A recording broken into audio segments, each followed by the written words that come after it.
Hello, and welcome back to Fulfillment Therapy. My name is Maddie, Kendra Nielsen's COO, and today you'll be listening to episode 275, What Does It Really Take to Heal Old Wounds and Build a Thriving Family, with Regan Caruthers. We hope you enjoy. Today we have a special guest, Regan Caruthers. She is a writer, spiritual teacher, and founder of the Asset Yoga Center, exploring themes of inner transformation, healing, and how to embody the energy of divine love. Her recently published memoir, Tragic Magic, is a testament to the power of unconditional love, forgiveness, and the discipline required to live life from an unconditionally loving heart. So I'm really excited to have you on the show today, Regan. Thank you for having me. I'm glad to be here. Do you mind telling us, I know it's a hard question to answer, but just a little bit about your story? Begin by just sharing I'm a seeker. I was born into some pretty complex conditions. My mother, while she could radiate the greatest love I've ever known, other than the love of God, she really suffered and she couldn't self-regulate very well. And she was clairvoyant, and her young life was pretty miraculous. And yet, as time went on, her days were full of contrast. And so she provided that to me.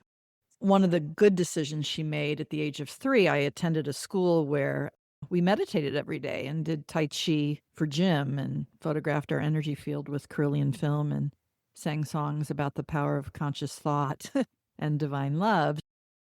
I had some pretty remarkable tools at my disposal because of my education, and yet it was inadequate. I shut my gifts, similar to my mother, off at the age of 9. I literally commanded out loud for it all to stop because it was just too much. And it did. And it wasn't until 27 when I experienced a dramatic spiritual awakening that the wisdom teachings of my youth came back. And that awakening experience changed my life and my path. I found myself working at the Heart Math Institute a couple of years after that, leading retreats and programs for business audiences. But it probably wasn't until my mid-40s, and I'm almost 60, where I really felt that I was healed from what I had been dealt and what I created myself, right, as a consequence of those unhealed parts of me. And that's why I wrote the book, to share my journey and to inspire readers to do the work. It's not easy. It's not quick. If there's a spiritual teacher that says, do these 5 things and this will happen, run. It's just not like that. It's a process. Everybody's process is different. But I feel like I've created some processes for myself that have worked. And now I'm just committed to sharing what I know with other people. That's beautiful. I love having people on that have different paths on how they find healing. Mine was through EMDR, or that was at least part of it, through therapy, and big believer in therapy myself personally. But I recognize how there are so many different ways to have that healing, to find healing. And I would love to hear if you're okay with sharing a little bit about Tragic Magic and what that path looked like for you a little bit. Like, was that through yoga? Because you have a yoga studio. What was that like? Yeah, I wish I could tell you precisely how and why, but what I can say, because there's so much to it, but what I can say is that learning how to access divine love, the energy of God, for lack of a better word, and I know God is a triggering word for a lot of people and makes perfect sense, and that's the word I use. Anyway, bringing that in to all the traumatized parts of myself, right? Doing the unpacking, looking at developmental stages, right? Age, birth to 3, 3 to 6, and so on, and really getting honest about what I had known and what was imprinted on me in terms of belief, either about myself or the larger world. And so what I have learned to do is to bring that energy of love into those traumatized aspects of myself, not to change their mind, but just to love them. So that's one piece. And I detail that in the book. But I think part of it had to do with just who I am and my soul history. Part of it had to do with this remarkable mother that I had, my education, whatever, but I just know what the sound of divine guidance is. And I've never been led astray by that guidance. And so I don't want to have any spoilers for the end of my book. But what I will say is that divine guidance literally saved my life. What I try to help people do is create the inner conditions to know what that sounds like and feels, and to have the courage to follow. I'm so glad that you mentioned the God aspect because in therapy, for example, people are really gun shy to talk about God, but that has been one of the most pivotal things for people when they are finding healing. And we're so afraid as a culture to introduce that aspect or talk more about it when it can bring so much healing. So I'm glad that you went there. People call it different things, higher power, whatever. But I love how you talked about getting honest and the sound of divine guidance. Like we live in such a busy, cluttered world that it's really hard to be in tune to that and to hear that. So for those of us that maybe are feeling a little stuck in that way, do you have any guidance on how we might start to tune into that and hear that and recognize that sound of divine guidance? My first question would be, what are you practicing? Meaning that if you're not sitting in the quiet with your eyes closed, praying to that higher power for help and learning how to create inner quiet, right? It would be like trying to have an important conversation in a really noisy room. We all know how that goes. Doesn't go very well, right? So the first task, if you will, is to learn how to create quiet. The divine and your guides and your angels and this higher power is always guiding you, right? It's always there. The difference is your presence. A lot of teachers don't really talk about this because it's not a very popular thing to say, but discipline matters. If you want to have that big revelation, okay, what are you doing? What are you eating? And I don't mean just your diet, though that's important, what you're allowing into your consciousness, right? There's so much fear. Fear is the program. It's on your phone, it's on the television. Yeah. So you got to learn how to get still, and you need to learn how to access love. And it can start very simply if you don't know what love of God feels like. And a lot of people don't, and that's okay. Maybe you know what the love of your newborn child feels like, or your pet, or a time in nature that felt so awe-inspiring. Any elevated emotion, start there. Learn how to self-generate that in a quiet place. All of that helps to create the inner conditions to hear divine guidance. And if you have a more coherent physiology through your spiritual practice, you probably will have more courage to heed what it says. Yeah, absolutely. So many beautiful nuggets that you talked about there. Just how discipline does matter and revelation. Like, what are you doing to get that revelation? Learning to get still and accessing that love. Just such beautiful reminders. Recently, I've talked about this on the show before, but I had both my brother and my father pass away separately at younger ages and pretty tragically. And so I've always been fascinated by death, as weird as that sounds. But so I watch a No, lot of it's near, important. yeah, I watch a lot of near death experiences. And there's some YouTube, I was trying to remember his name. I can't remember his name, but YouTube videos that were really well done.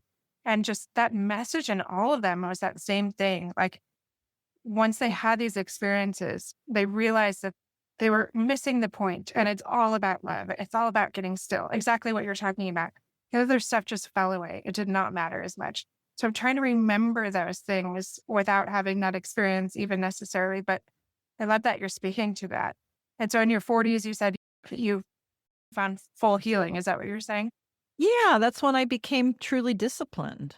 Here I had this exceptional education, this dramatic awakening in my late 20s, worked at Heart Math, did remarkable things, and it didn't matter. Yeah. It didn't matter. Yeah, all of those things informed me. They provided me tools. They provided me like a new energetic baseline to refer to and to self-generate. But in the absence of a disciplined practice, my life was still a bit of a roller coaster, which is what I share in the memoir. So by my mid-40s, some life circumstances had changed. I had a really nurturing partner for the first time in my life. And I just got disciplined. So every day, pray, meditate, walk in nature, practice yoga. All of it matters. And while I've eaten an organic diet, that's funny because after my awakening in my 20s, that was 94. One of the things God directed was an organic diet. In 1994 in St. Louis, Missouri, that was a pretty big ask.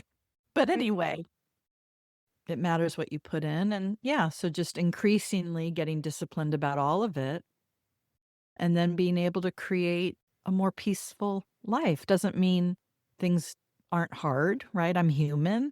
This is a complicated planet with a complicated collective and a lot that makes really being in a stable, coherent, love-filled heart challenging, right? It's no joke. And so in the absence of practice, I would say it's probably impossible. So that's what I want your viewers or your listeners to understand is you got to do the work and you got to keep showing up. And discipline isn't motivation. Motivation is like, I'm motivated. Discipline is you do it when you don't want to. Yeah.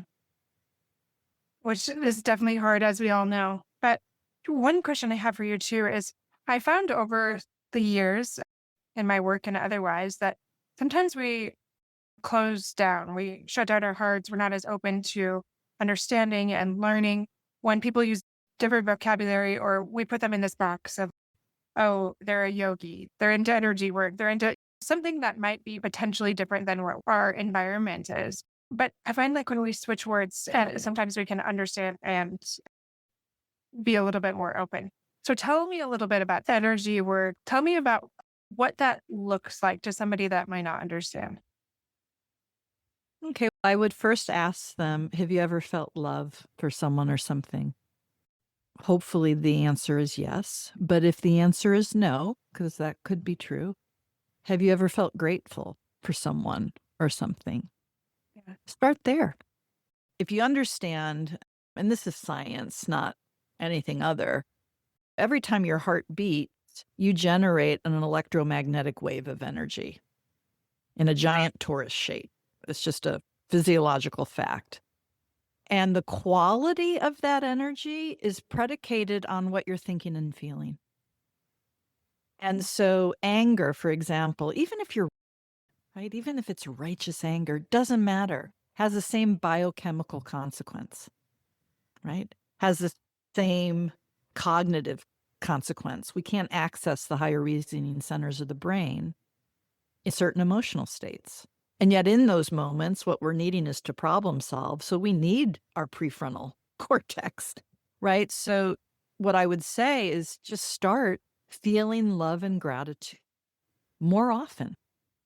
Begin there and learn how to close your eyes, sit up with a tall spine, and notice what's going on in there.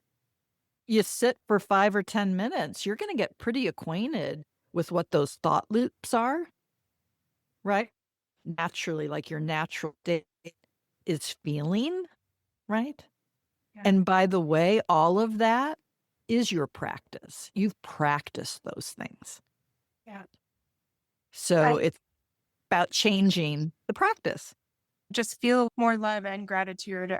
And it goes back to that stillness again, being more present, simple ways like how that can change our environment completely. So, what if, for example, a listener or viewer is stuck in frustration or resentment for, say, maybe a partner, or just generally liking their life, but just feeling like they're just noticing all the shadows? What do they do? Well, you have to bring light and love to it. So does it go back to those same things? It does. Yeah, it absolutely does. And when we're emotionally triggered, as much as we think it's about that other person or the situation, it's my absolute understanding and belief that no, it's actually a call from your unhealed self because someone else could be experiencing the same thing and have a completely different reaction and response. So there's nothing innate in the thing. It has everything to do with you. Right? So that's why that unpacking of developmental stages, what you experienced, really getting honest about the trauma, getting honest about the beliefs that are running. Yeah, you need to bring love to those parts of you, not to change their mind, right? My mother was mentally ill. I was making my own sandwich at 15 months. So that toddler, that inner toddler, doesn't trust anybody. She's not wrong, right? But what she does need is to be held in loving witness and for me to give her that inner parenting, that quality of love that she needed then and didn't get. And when you begin to do that tending, right, and bring that love into yourself, there's physiological reasons why you're less triggered, right? Because of the amygdala, right? The amygdala part of your brain, which is this repository of your emotional memories. And it's constantly surveying the environment, looking for matches between what you're experiencing and what is stored. And it's very imprecise. So a simple example would be there's a new guy at work that looks just like a bully you knew in high school, and you hate that guy. He's absolutely a sweetheart, but you can't see it because your amygdala is warning you, right? So the more you reflect on moments in time when you felt love and gratitude, right? That goes in the amygdala. That begins to change the ratio of what's in there. Ultimately, if you do it long enough, like me, then you don't become triggered because there's not a triggering mechanism really within your brain anymore. Does that make sense? Oh, yeah. I love learning about this stuff and talking about it. Just being able to stay grounded because you've done enough of that deep work. You've really, again, using slightly different terms here, but you were able to, if I understand right, have greater compassion for your experience, validate that experience of that young child, that 15-month-old that had to do these things and beyond, and work through some of those things, change those neural pathways so that now when things happen that remind you of that, you are able to stay more grounded. Is that right? Yeah. There's not this primitive part of my brain triggering a fight or flight response. Doesn't mean that the thing that I'm experiencing suddenly becomes easy. It's not what I'm saying. But I have more capacity, right? I have more neutrality. I have more inner poise. I have more access to the thing that makes us uniquely human. Yeah. You said, I love how you said it has everything to do with you. And that goes into that ownership model, not staying a victim, not staying stuck and pointing fingers, because we've all had something happen to us. And I find myself slipping into that victim cycle, but remembering, okay, like, what am I learning from this? What can this teach me? And moving back into that space of ownership, of healing, of love, of compassion, validation. But it's not easy to do. Like, I've done a lot of therapy, I've done my own deep work on many different levels. And I find just sometimes it just comes out of the blue.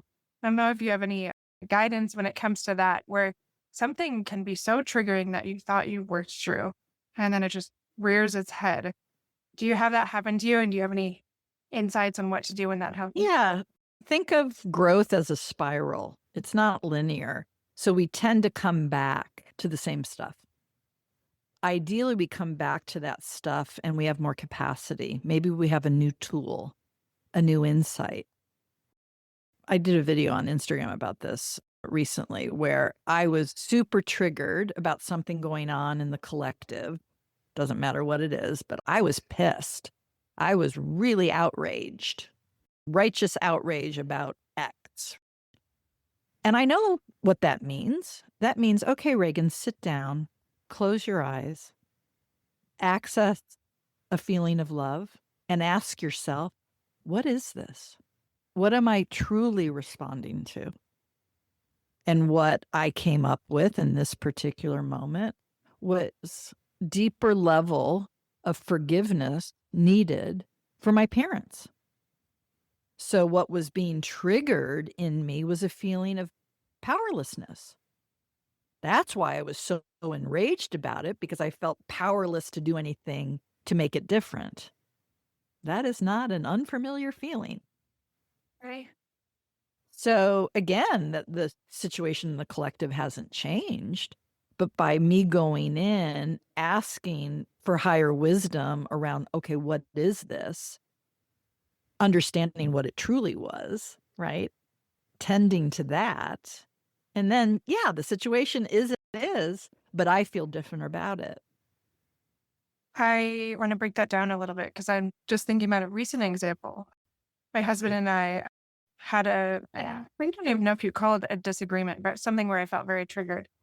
I had done everything I could to create the perfect environment so we could work together in the yard without it being terrible, because that's often how it ends.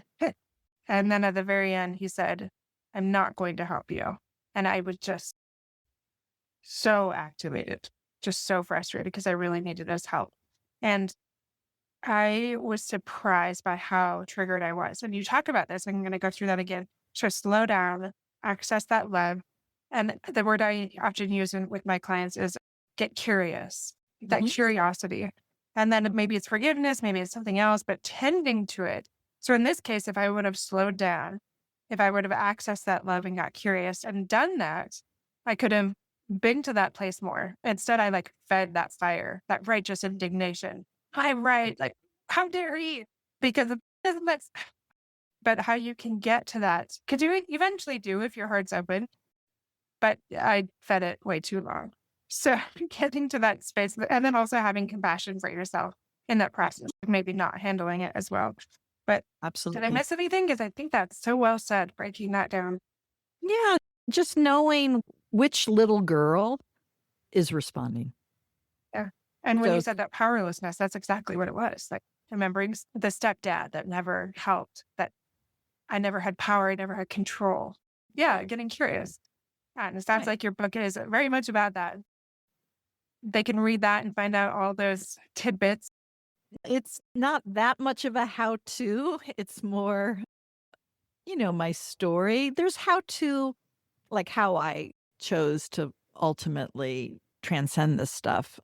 Yeah, there's some of that, but that's probably going to need to be either an online course or another book.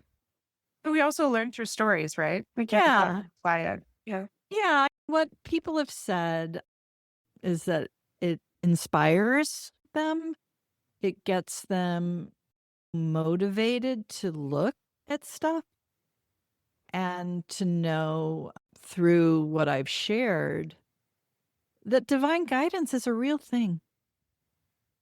And if you can create the inner conditions to hear it and know it, it can truly do miracles. What I can say is that I faced death 3 years ago.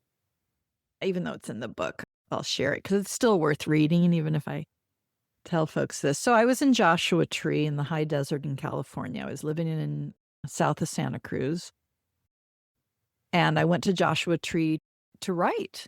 We were still locked down in California. It was downright dystopian, and I just needed to get away. And so when I went to write, I would always have a ritual and prayer and meditation. And I'm in the middle of nowhere. And in meditation, I'm told, you need to urgently move home.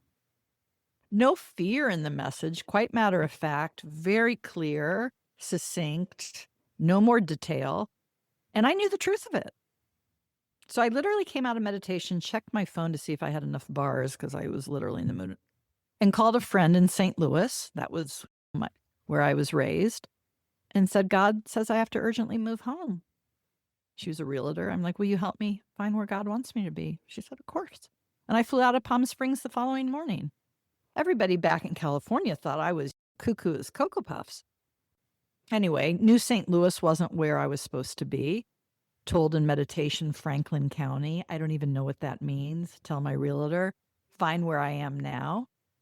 We sell the beach house. I live right on Monterey Bay in one of the most beautiful places in the whole world. And I'm moving to rural Missouri, right? Imagine. Get here. I start teaching yoga as an act of service on my back lawn. I'm redesigning a big garage for my yoga center. I'm clear about what God wants me to do. I think that's why he's brought me back to the St. Louis region. And then in meditation, I'm told, you need to urgently go to a doctor. I'm like, okay. One of the advantages of being in the country is you can see a doctor right away. So I saw a doctor the next day. And what do doctors do? They listen to your heart. And he listened to my heart and he said, Regan, you have a really loud murmur. Something's wrong. We need to get you scheduled for an echocardiogram as quickly as possible. So that was the following day. And then the day after that, I learned I was dying, that I had a congenital heart defect, and that my aortic valve, because of the defect, had become highly calcified. And the only solution was open heart surgery. Barnes Hospital, where I was born in St. Louis, just happens to be one of the best places in the entire world for the surgery I needed. So I got the call in December of 21 to move home. I was here in March.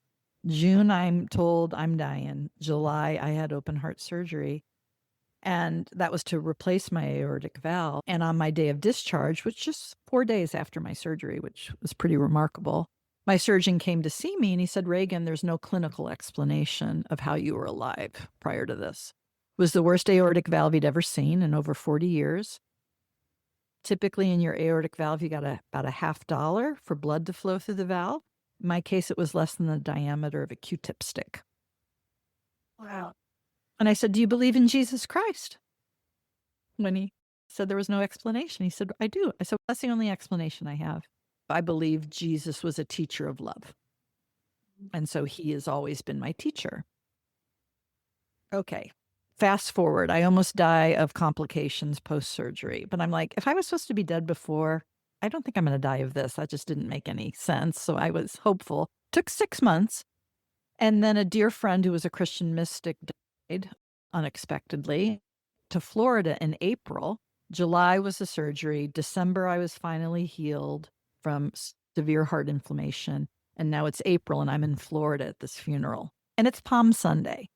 I'm such a Christian, I had to look up on Google, what is Palm Sunday? Anyway, I'm like, oh, this is an important day. I go to this funeral. I'm so sad. He was such a dear friend. And then I come to my room because I just want to go to the beach and decompress, grieve in the sunshine. And I don't have clothes on because I'm about to put my bathing suit on. And I'm like, I'm looking in the mirror. I'm like, my scar looks different. And I get closer to the mirror and sure enough, I don't know when it happened. If it happened that day, have no idea. I have a cross on my chest. So when I showed that to my surgeon, he wept. And he said, Regan, that's another miracle because there's no horizontal cutting. It's a vertical cut. Thank you for sharing that story. That's incredible. I love hearing in all walks of life people's stories of miracles, of healing, of growth, and how you were so tuned into that divine guidance that you could hear those things and be in the right space, right place at the right time. And because of that, have those miracles take place. Just so beautiful. I'm grateful that you're willing to share that because I think that happens so much more, but we're hesitant to sometimes share those stories and so we don't hear and grow together and the telling of those things. So just think about all of us that are stuck in that feeling like maybe our life is a roller coaster, like you talked about, feeling like maybe we don't really need discipline, or maybe it's too hard to get that revelation. But just with your message, just remembering that we can slow down, we can practice these things, that prayer, that meditation, but silence enough to get reacquainted with that divine guidance, that voice with God, with Jesus Christ. And it just takes beginning those tiny steps. I'm so grateful that you came and spoke to this. Is there any final words that you'd like to leave with us, Regan? Yeah, nothing changes until you do. I love that. Maybe people go on Amazon and Barnes and Noble and buy my book, Tragic Magic. That would be amazing. They can follow me on Instagram. I do try to do 4 or 5 videos a week just on different things that are coming through. So that is easy and free. And I don't know. I just want whoever is listening, take better care of yourself. I think we can all do a little bit more to take care of ourselves for sure. And I do have a website, regancaruthers.com too. There's some other content there that might be supportive for people. Yeah. That's what I was just about to say, that I'll put all of your links in the show notes so people can find you there, and we'll put our own socials as we air, and yeah, so they can check out your things there. Let me mention too, because I don't know, this might be something you're interested in. I feel your earnestness, but I do what I call inner life coaching. I don't do it for many people. I'm pretty selective about it, but that's a really intimate way of me sharing these tools, supporting you, being your accountability partner in it. It's a pretty transformative process that I love doing. I just don't want to do it all day. So there's information about that on my website too. Perfect. I'll definitely put that there so we can all see that, and I'll check it out myself. So thank you again. Sure. Thank you for having me. Be well. Thank you so much for listening. As always, please head over to our website, fulfillmenttherapy.org, to check out our new online courses that will help you take your personal and family fulfillment to the next level. We have ones for personal growth, family, marriage, and starting your own business. If you're interested, please go check us out. We would love to see you there, as well as sign up for our weekly emails. We put a lot of time and effort into those, including some quick to read tidbits from our podcast episodes. We will see you back here every Monday and Thursday.